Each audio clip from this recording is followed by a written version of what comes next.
It's really respecting or focusing on the journey more so than the endpoint. Yeah, when I first started hearing like it's the journey, not the, I'm like, oh, like I didn't like. It took me a while before like I'd heard it over and over and again. I'm like, oh shit, like I'm central casting for that. Yeah.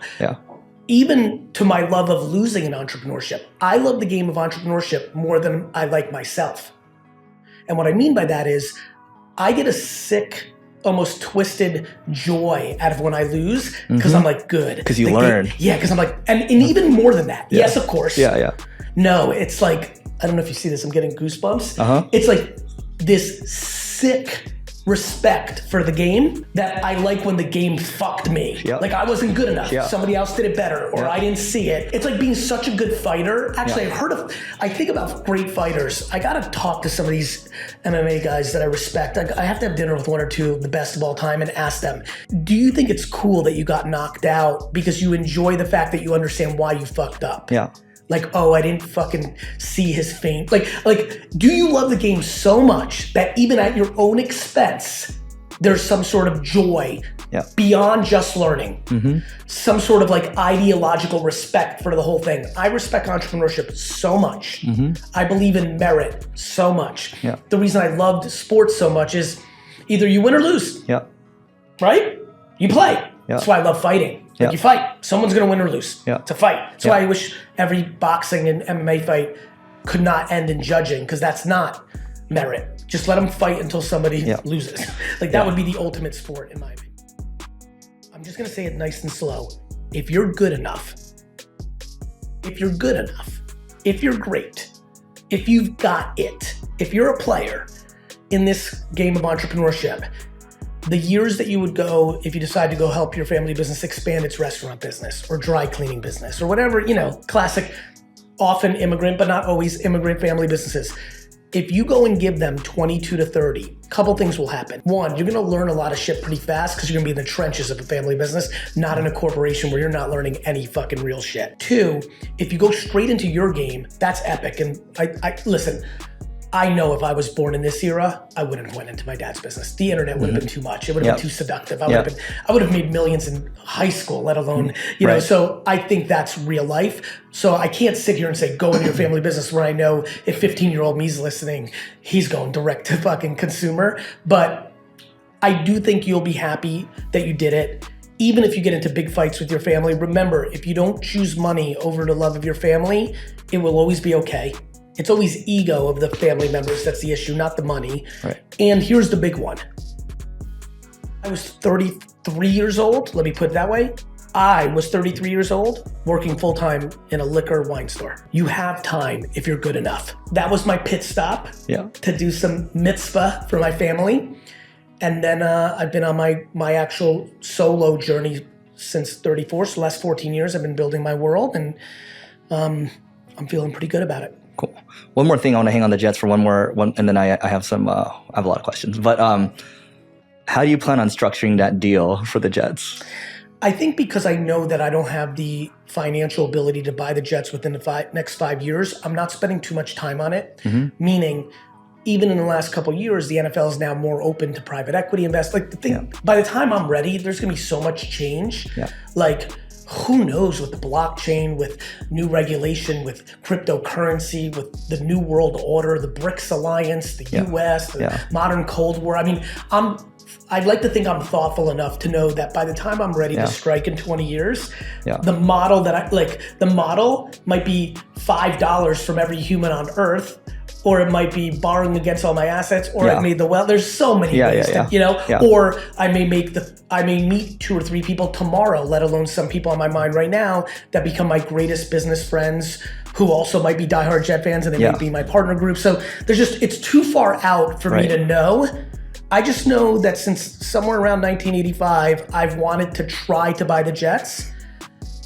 I will say it right now on film. Look at Mark Cuban. I mean, let's say I wanted to buy the Mavericks. I would have never in a million years thought that Mark Cuban was going to sell it this year. No way. A year ago, I'd have been like, okay, Mark's a little bit older than me. And boom, I know I'm 100% not in control when the Johnson family decides to do what they're gonna do. I can only control being a great enough businessman and entrepreneur to create the wealth creation that gives me a shot. I spend 100,000% of my energy thinking about that. Yeah. I don't think about deal structure. I don't think about the day. I don't fantasize about it. And most of all, I don't need to actually accomplish it. And this is the curveball to the whole thing.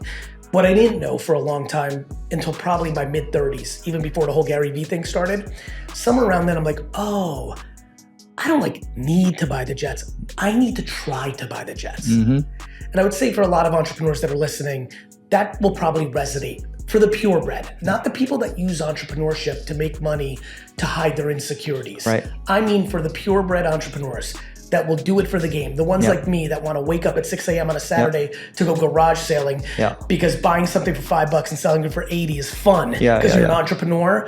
To that guy and girl, I think they'll understand what I'm saying with, I don't need to buy the jets, I need to try to buy the jets.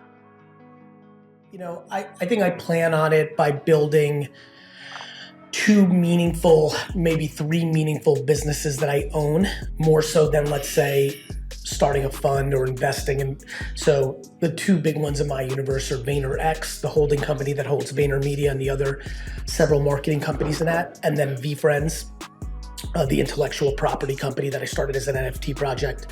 And I feel like what I've always planned on with VaynerX and VaynerMedia was to build a private equity firm on top of that. So I've always thought about my mission in marketing when I started the company 14 years ago was if I built the best contemporary marketing, I thought in Star Wars terms, if I built the best marketing Death Star in the world, meaning, and I use the Death Star, you know, if you're a Star Wars nerd, if it pointed its powers against a planet, it could blow up a planet. So if I could build the best marketing Death Star, and whether I pointed it towards a bottled water or a political campaign or a nonprofit, you know, whatever I pointed it to, if it always did remarkable, better than any other way that it could have done that, well, that would be the ultimate leverage in the business world. And private equity is an industry I'm fascinated by because I think it's right. And I'm a business nerd. The idea of buying something and doing it better, it's like fun. It's like operations. That's what I love to do. But I've always looked at it as they're good at operating, they're good at CFO, they're good at COO, they're good at CEO, they're good at financial arbitrage, and they're all, and I mean the best ones, the Apollos, the Carlyles, the BlackRocks, they're all really bad at marketing. And I mean really bad. And I have some nice relationship with some of the top guys and gals in the game. And what you learn is they understand the Excel sheet of it all. They understand a lot, but marketing is a black hole for all of them. And that is consistent to what I see in the Fortune 500 ecosystem. I get to work with some of the biggest brands in the world, and it is very clear to me that the way I define marketing in a day trading attention and the way they define marketing is different. I've been able to find the middle so that we can work with them, but it is my everyday hope that when we work with them, that I'm moving them more towards our side of things, right? I always tell my people at Vayner, we get paid to think and strategize for them, not only run the media and do the creative and all that.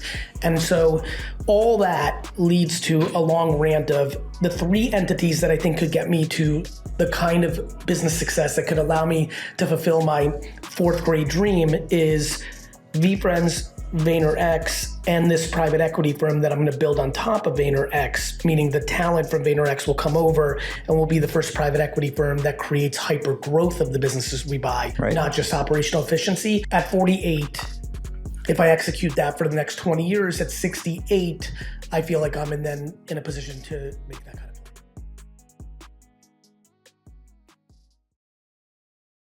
Play the hand you're dealt and stop making excuses. You know, when people hear that, I don't want them to hear that like, hey, who cares that you had an abusive father? Stop complaining. Like, that's hard. If you had an alcoholic father who hit you, that's impossibly challenging. I'm not saying, who cares, move on with your life, you loser. That's not what I'm saying. I'm saying there are many people in the world who did the exercise, the therapy, the reading, the positivity in their ears, who were able to overcome adversity to live a productive life. I'm saying that if anybody in the world has ever achieved happiness and success under your circumstances, then you are capable of it. My mother lost her mother at 5. Wow. How much more adversity do you want? And she went on to become the greatest mother of all time. So I think it's incredibly important.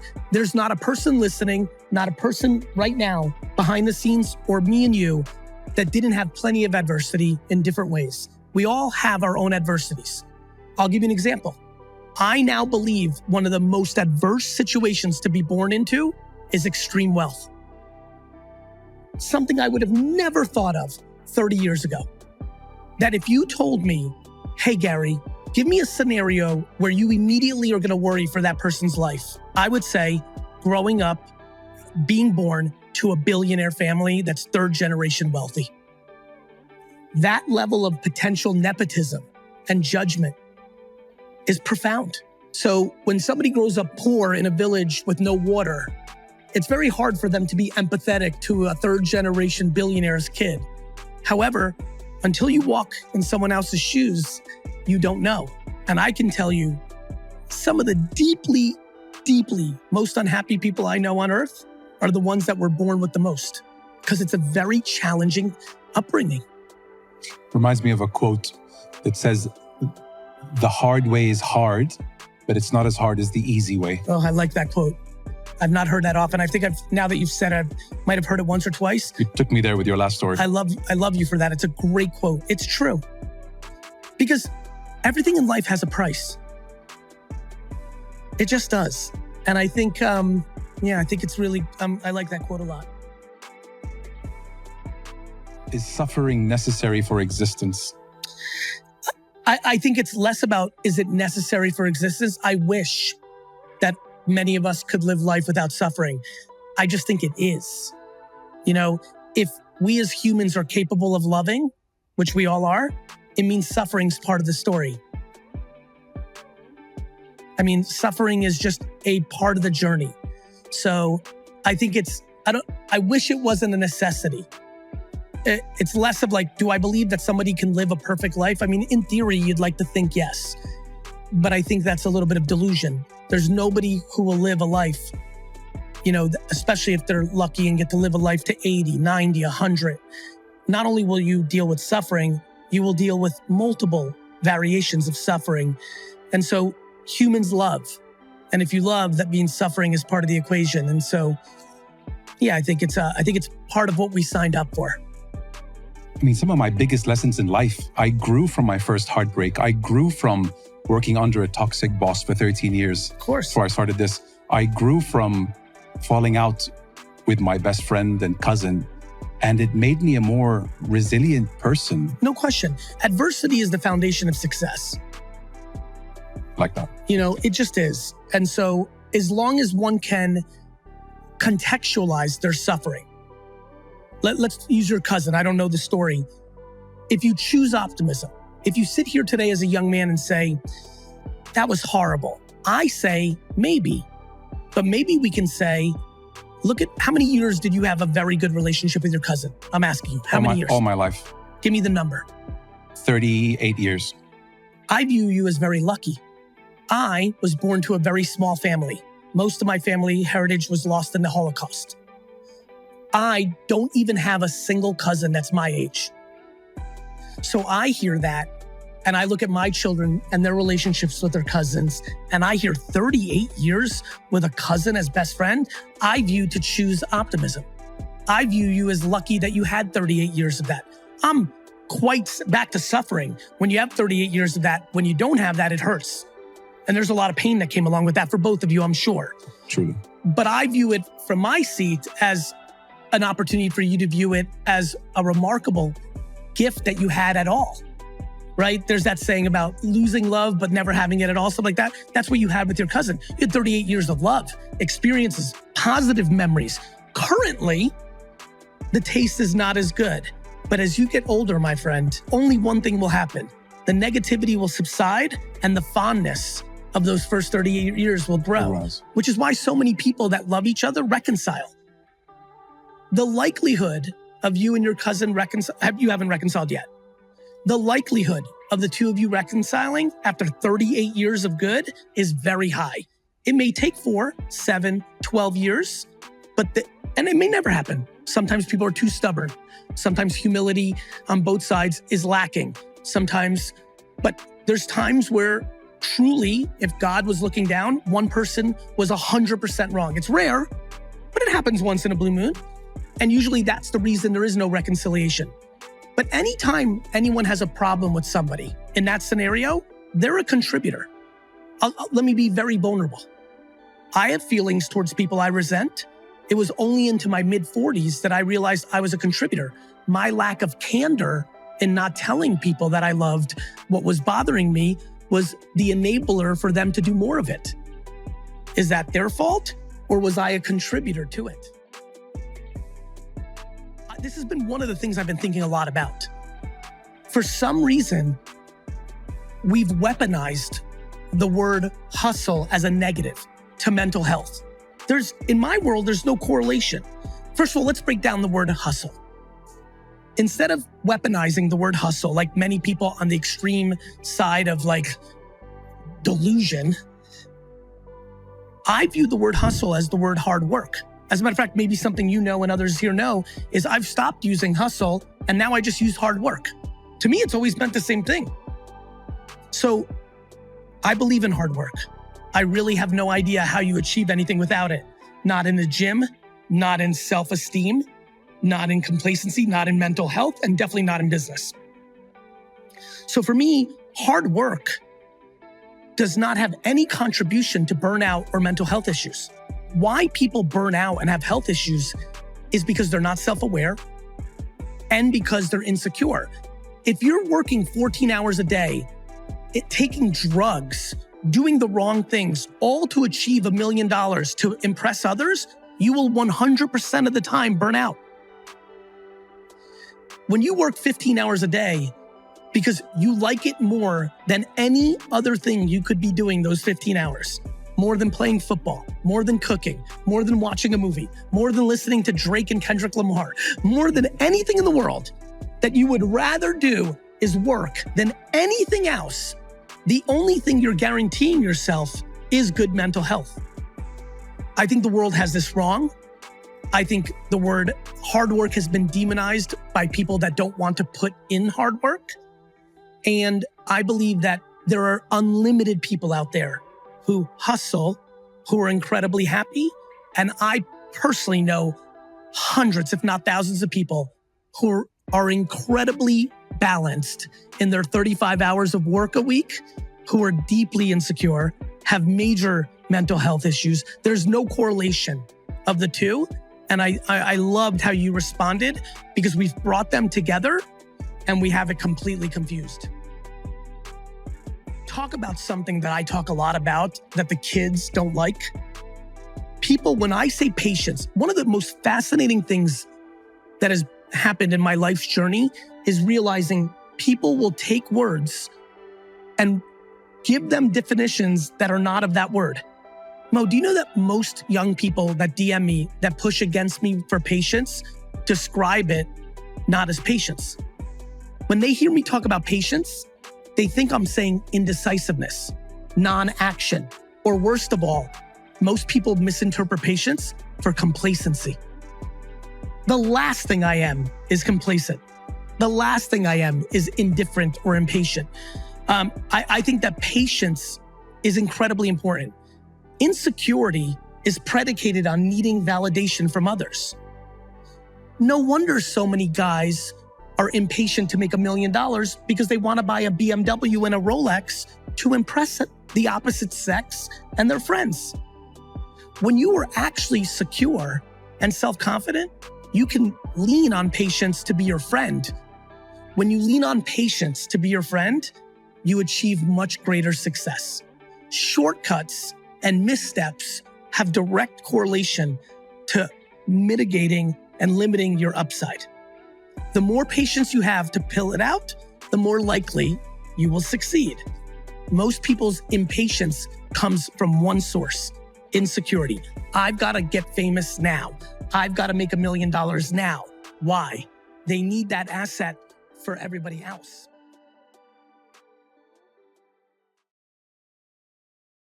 I think it's fear. I think about my dad a lot.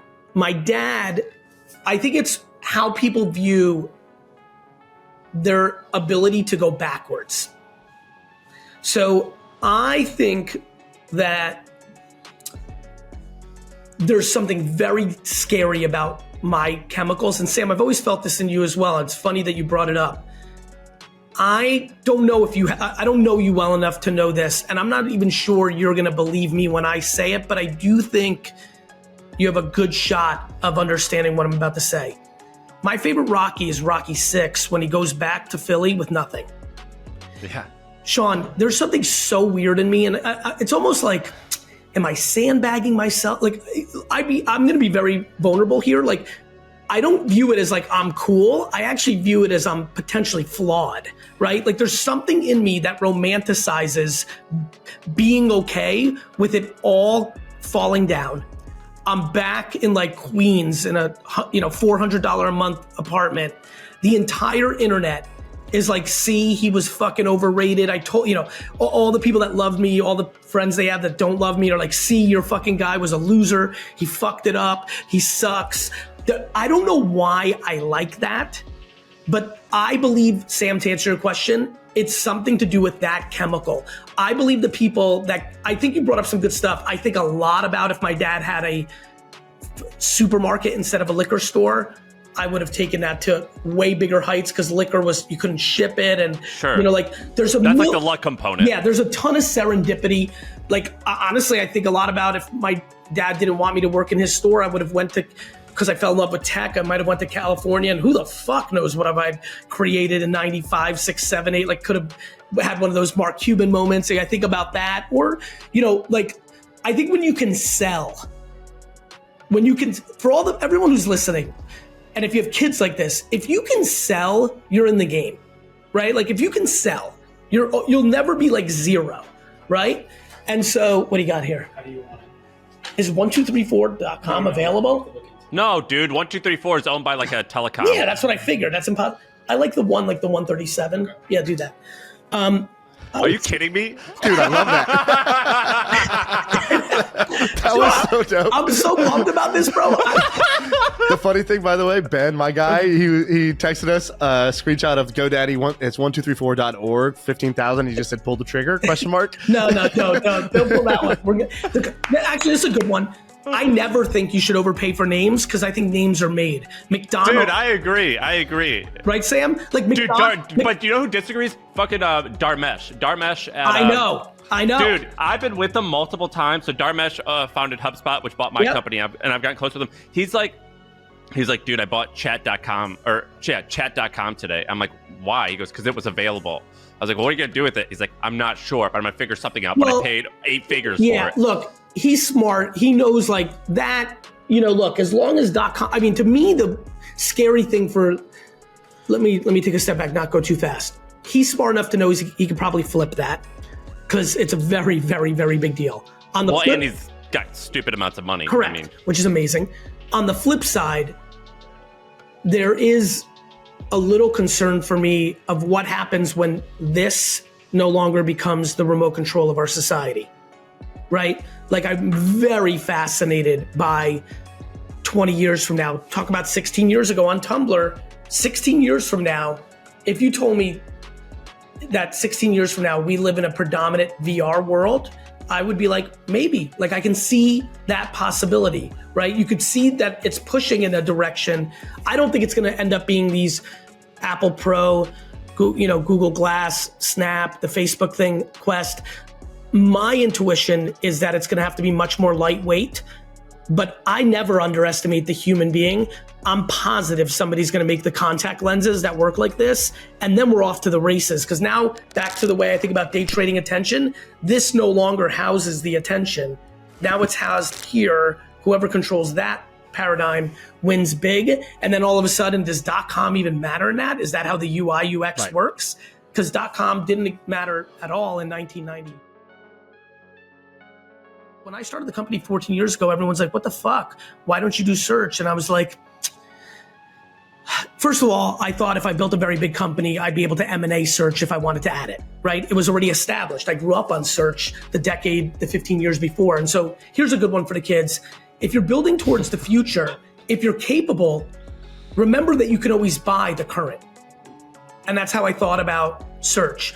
I was going to master social in 2009, and I felt like social was going to eat up search anyway. And I think it's starting to happen now. Like search is in a weird spot. Like Google's in a weird spot.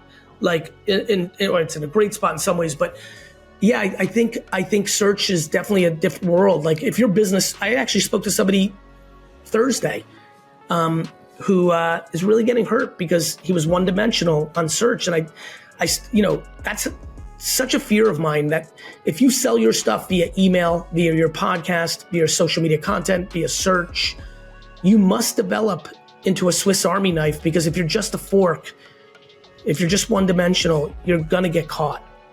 Hey, right. Gary, let me ask you about that. You were saying a second ago, you're like, I'm not afraid to go back. Yes.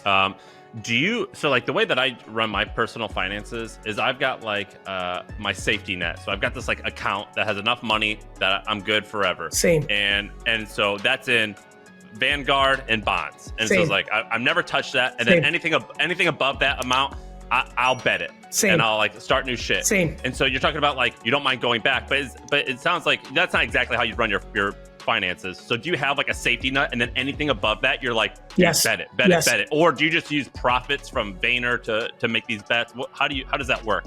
Yes. I'm comfortably transparent. I'm very fortunate. So my zero is $1 million, but that's it. That's it, Sam. Wait, so you only keep $1 million in your like liquid portfolio? That's your safety net? No. I have other things, like I have money in all sorts of places, but I have this one place that has $1 million, and literally everything else is in play. Wow. Now, Sean, I want to paint a very clear picture here because I don't want to create hyperbole. I haven't bet everything on everything, but if I ever feel the way I felt about Facebook in 2007, when I had $236,000 in savings, I put $200,000 into Facebook, right? If that ever happens again, like I'm willing to bet very large, because that feeling, similar to the feeling I felt about the internet when I saw it in 95, similar to the feeling that I felt about Friendster, MySpace, that little like, oh, the internet's changing. I look for those moments. And, again, I'm willing to go big. But to your point, Sam, like, it's not like I'll go to 0-0. $1 million is a lot of money. And especially if you're capable. If you're capable, like, I don't know, like I feel very confident. And a reputation. Yeah, correct. I also think about Face Off, like where you change, like I have like these very like deep, Sean, it goes back to like wanting to win the basketball game. Like I think the worst thing for my love of entrepreneurship that's happened is what Sam just said. I no longer can do it without anyone knowing.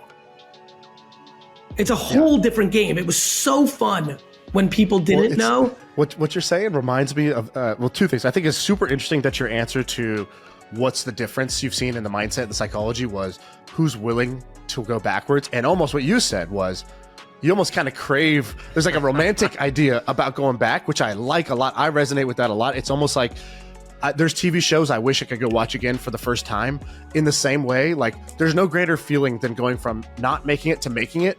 Once you've made it and you try to make more, it doesn't have the same thrill, adventure, satisfaction, self-respect. You have to almost go into different games. Like I worry about that. Like I don't worry about it, but I sense that there's a day where I talk a lot about never retiring and dying at my desk.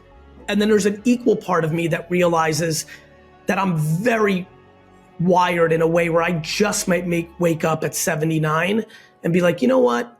Like, I'm done. I'm just going to focus on my grandchild's I don't know. I think we're all very, I think we underestimate how long life is. I think we underestimate our capacity to make hard decisions to different directions that we can't see along the way. Then there's back to luck and, look, we lived through a lot of prosperity. The three of us have gotten very fortunate of where we lived during what era, right? Like there's a lot going on in the world. Like, there was people in the roaring 20s talking shit like this over dinner. And then, a very challenging 30 years punched them in the face, right? My professional life is not simplistic, but it is for me, meaning, like, I like playing. Like, this goes back to the relationship with losing. It's not simplistic, but it is. Let me explain what I mean by that. Let me think of a good example. Something not working out for me in business, whether it's in the micro of like day-to-day VaynerX land, or if it's in the micro, like an investment or something I put a lot of time and effort into that didn't materialize, I view that like losing the first game of a pickup game. Sam, I'll tell you why it's simplistic. I'm not attached to my professional success or who I am. I'm like in a very weird place with my winning and losing and my Garyvee of it all. Like I care so much, but it's a game. My professional life is a game. Right. I don't want to be unhappy. Like I fight for happiness too much, and I think it is in the simplicity. You're right. The day-to-day is chaotic. There's meeting after meeting after meeting after meeting, right? But I like it. This is why I'm bringing up the pickup game. I like it. I like juggling 17 balls, and I'm not upset about the 13 that fell on the ground and broke. And more importantly, I'm not worried about the people who are watching me juggle boo when the ball breaks. That I think is massive.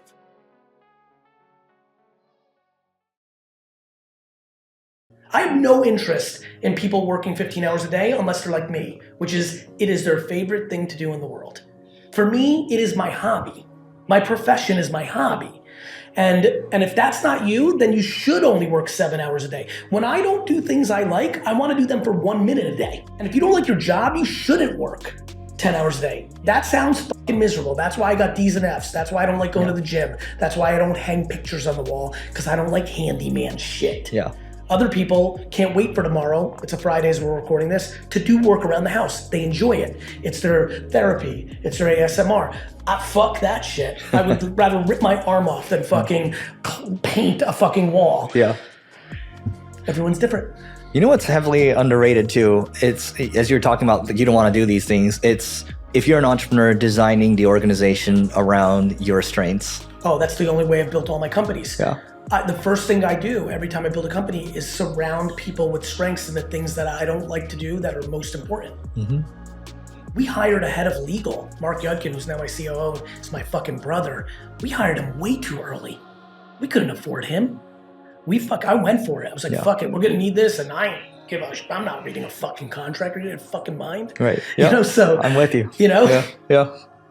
You know, you said this on a podcast years ago. I think someone asked you just straight up, how much money do you make, Gary? Yes. And then at the time it was like $5 million or whatever. Like how much, like, and I think I'm not even going to ask you that question. This ties in with the question that you had with My First Million. So they asked you this. Your pod's not live yet with them, but what's the difference between billionaires versus millionaires? You know, look, I think there's a lot of differences. I think the one that most stands out for me, or one of the things that most stands out for me, is there's a lot. And it's funny, I'm trying to recall what I said to those guys, and it's not popping up. You want a hint? No, I actually don't, because Okay. I think it'll be more interesting for you, let alone everybody else. To me, it's their obsession with losing. You know, how much do they love the game, right? Mm-hmm. Like, how purebred are they? Like, I think billionaires tend to like it way over the things that come along with it. Mm-hmm. Their tolerance for losing, right? Their self-awareness, putting yourself in a position to succeed, and there's serendipity. There's, do you recognize where the economics are? I think there's tons of people who are millionaires that could have had the potential to be billionaires if they just picked a different genre to put their energy against, a better business model, right? Yep. I think about that a lot. I know I didn't go into that with them. Yep. I think about that a lot. Yep. Those things stand out. Makes sense. Yeah, what you had said was the willingness to walk backwards. To go to zero. Mm-hmm. Yeah, that goes back to the love of the game. Yep. I defined it more for them. I think that think I'm on that path. And I think whether I get there or not is I could give a fuck. Yeah. Because by the time when I get there, it's not gonna be as cool anymore anyway. Like it's starting to get to a place where like people are like, well, that's common. Yeah. And plus, you know this, so many people claim it that aren't it. Yeah. I'm willing to go to zero. Yeah. And I do think that there is some realities to that. I think the risks that are required for the bets that turn out to be those things are sometimes and oftentimes grounded in a Bezos or an Elon or an Oprah willing to take a risk that would have taken him all the way back or zero. And I want the kids to hear this. It doesn't mean like they were like really gonna go to zero, but it was like gonna mean that they weren't gonna make any money for 5 years. Right? Like I'm definitely in that place. I'm willing to go there, not put myself out of business, but fuck myself up for a good 7 years because I'm not worried about the judgment. You only need your safety net. What's the safety $1 net? $1 million in cash. That sounds kind of low. Well, listen, for people that are very fortunate that have crushed it, for every normal person, you're like, that's an insane amount of money. And I think my normal person DNA is so much greater than my entrepreneur that crushed it DNA that I'm just very aware that $1 million in cash, a lot of people won't earn that because don't forget, you got to pay taxes. So like I just feel like if I lost everything and had $1 million, and again, we're not playing some weird fantasy game, I'd still be me. I would have just learned whatever the fuck I did to lose it all, which would have been a big learning experience. And I'd still be me. I could turn $1 million into $20 million just flipping shit on eBay. That's funny. What would you flip on eBay? I mean, the reality is it goes back to listening. I would go to eBay and take a look at trends. I mean, me and my brother AJ were buying video games and vintage rock t-shirts to flip on eBay in 1999. Oh, those video games. Think about how right we ended up. Like, and that only happened because you could see the data starting to emerge. I'm not sure if marbles are popping off or scarves or magnets or cocoa melon early collectibles. I don't know what's popping on eBay like that, but I promise you, if I was back to zero and I had $1 million, no question, buying and selling shit would be the first thing I'd go to. Because for me and my skill set, 1 to 5 million would come fastest as buying something and selling it for more. Got it. I want to talk about VeeFriends, but before we get to that, I remember there was a clip of you talking to another, I'll just call him an influencer. I'm not even going to name names, but this guy was asking, you guys were collaborating. He's like, who works harder, you or me? Works harder? Yeah. And I said me. You said there's just no way I work harder. And it's like 18 hours a day, right? Do you think it takes 15 to 18 hours a day, or is it just more so because you enjoy it? More so than enjoy it. I think there's, on the record, so as cool as that little like peacocking flex is, like let there be no confusion. There are tons of people that work 8 hours a day who make more money than me and are happier than me. I'm really fucking happy, but and I mean like really fucking happy, but I'm not delusional enough to not think that there's people who are equally, if not more happy and work 8 hours a day, and that's awesome. And by the way, I envy that zero. No, I don't think working harder is like some sort of cool flex. I think it was misunderstood by society. Working harder when you fucking love the shit out of it. I love when everyone tried to pin me 7 years ago of like, you're the hustle porn guy. I remember that article that was written. And I was like, this is so fucked up. This is so not taking the words out of my mouth, and you're completely taking me out of context. Literally my first book was Crush It, How to Cash In on Your Passion. Why'd you take the passion part out? Because I've been on the record that I did no homework in high school. I don't believe in work if you fucking hate it. I'm actually the most extreme example of all in when you love it and fuck that shit if you hate it. I just told you about the sign thing. I don't think you should work at all if you hate it. I don't know how you're gonna live, but like, you know, like fuck. So no, I don't, thank you for asking that question, because it's giving me a few minutes to really break this down. I think people continue to not hear me and others on this. Working a lot is only cool if it's if it starts with you fucking love it, comma, yes. Do I think if you do 100 push-ups that would be better for your physique than 30? I believe in that. Volume, quantity is not debatable. So if I versus me, my twin brother who is exactly me, Barry, if I work 12 and he works 7 and we were the same, yes, I would get more outcome. It's the way it is. Sorry. But All these people that work 10, 12 hours a day to be an entrepreneur, to act cool, all to just make money so that they can go ball out and are living lives where they're fucking drinking a bottle of vodka at night to deal with their pain. That's not happy. That's not good. That doesn't work out. And so no, that's how I don't think it requires hours. I think it requires self-awareness, right? You have to know yourself. Some people don't even have the natural energy to work that much. Right. Like that's fucking hard. But I think the energy comes from loving it. Yeah. Right? Like I can't run on a treadmill for 20 minutes. This is real now. I really can't. Like fast, right? But I can play 4 hours of basketball straight, which is actually harder on my 48-year-old body. Yeah. Because I love it, yeah. I go. And because I think running on a treadmill is the worst shit of all time, yeah. I can't. This thing is so underrated, bro. This thing is so fucking, bro, this thing is so underrated. And the other one, because now I'm rolling, this thing. I believe when we're dead and we're looking down from heaven, that intuition, the second brain, will be much more understood. No one's talking about it. I can tell you right now, this has made all the good decisions. Yeah. This has kept it from being delirious. Yeah. But this has been everything. And no one's, and that's above my pay grade, but I'm telling you, this fucking thing and this fucking thing, both of them, right now by us humans, and we're getting cool now, like ice plunge, fucking psychedelics, grounding, like we're starting to figure, like we're starting to become more, old school. Yeah. Like everything that's hot right now amongst influencers, my great grandma Babushka Anya made me do. Yeah. When I was 6 and she would visit us in Edison, she'd like wake us up in the morning dew, this is real talk, and make us go outside and walk barefoot. I'm like, what are we doing? We're supposed to be Americanized, this is so weird. And now the coolest kids in LA are like, give me the grass. And I was like, fucking Babushka Anya. Yeah. So old school's becoming new now, but I promise you the thing that no one's talking about yet, for real, that I think is gonna be common talk in 50 to 100 years is this motherfucker. The intuition, the gut. And everybody we went over rational the last 100 years. Yeah.